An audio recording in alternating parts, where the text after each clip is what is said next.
YouTube family, Har Har Mahadev. કેમ છો બધા? મજામાં હશો? મજામાં જ રહેજો. અને આજે 5મું નોરતું બેસી ગયું છે અને અમારે રાજકોટમાં ગરબી જોવા જવાની છે. ગરુડની ગરબી છે. રાજકોટની બહુ સારી એવી ગરબી છે, ત્યાં જવાનું છે ગરબી જોવા. અને હમણાં અમે મંદિર લીધેલું છે, તમે જોઈ શકો છો આ ટાઈપનું છે. તો આ બધા ઘરમાં શું કરે છે, ચાલો બધા અરે વાતો કરીએ. બધા ત્યાં થઈ ગયા તો શું કરે છે, ચાલો બધા અરે વાત કરી લઈ. આ આપણા મોટા ભાઈ રાજેશભાઈ. તો તમે કઈ ગરબી જોવા જાવ છો? એકચ્યુઅલી હમણાં ગરુડની ગરબી જોવા જવાનું. તો આ ગરુડની ગરબી જોવા જાય છે અને ગરુડની ગરબી જોતા જોતા આ બાજુ પવન પુત્ર આવે ને જોતા આવજો. અને જી જો આવો એ કોમેન્ટમાં અમારા મિલનભાઈ ની ચેનલમાં તમે કહેતા જાજો કે અમે આવ્યા હતા એમ. આપણે અજયભાઈ ગરબી જોવા જવું એમ ને આજ તો? હા, સારું સારું. આ મમ્મી છે, હું કે મમ્મી ગરબી જોવા જવું હે ને? તબિયત કેવા તમારા? બહુ સારા ને? આ ભાભી હે, ભાભી દાંત કાઢે હે, ગરબી જોવા જવાના એટલે હરખ હે.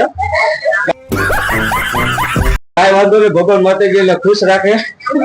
શાબાશ બેટા. આ પપ્પા બેઠા હે. તમારે આવવાનું ગરબી જોવા? હા, ઈ ગરબી જોવા હશે. આ જયરાજ છે, ઈ પણ ગરબી જોવા. હું કેવા માંગવાનું કઈ જગ્યાએ? હે, અમે તો ગરબી જોવા જાય, તમે પણ આવજો અમારા કાકાને બ્લોગ જોવા. વાહ વાહ વાહ.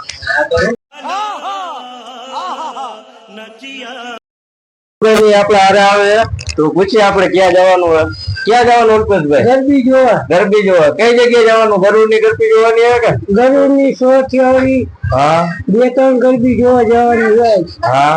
આ અમારી બનુ હે, બનુ ને ગરબી જોવા આવવાનું ને? આના કઈ કેવું હે? કેવું હે? કઈ આવવાનું નથી? કઈ કેવું હે? હાલો, મસ્તી ચડી ગઈ હે. ચાલો તો આગળ મળીએ. ટ્રાફિક કેવું કઈ બધું તમને બતાવશે. મળીએ આગળ.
ફાઇનલી આપણે પવન પુત્ર ગરબી જોઈ લીધી છે અને હવે ગરુડની ગરબી જો આવી ગયા અને ટ્રાફિક બહુ જોરદાર છે. તો જોઈ લેજો, તમને પણ ટ્રાફિક બતાવશે, ગરબી બતાવશે. ગરબી બહુ જોરદાર છે, બહુ જૂની ગરબી છે. ચાલો તમને બતાવીશ.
ઘરે પહોંચી ગયા છીએ અને જો તમે જોઈ શકો છો કેટલા વાગી ગયા છે 1:05 થઈ ગઈ છે. થોડુંક સુવામાં લેટ થઈ ગઈ છે. કાંઈ વાંધો નહીં, મળીએ છીએ નવા બ્લોગ સાથે, નવા લોકેશન સાથે. ત્યાં સુધી બધાને બાય બાય.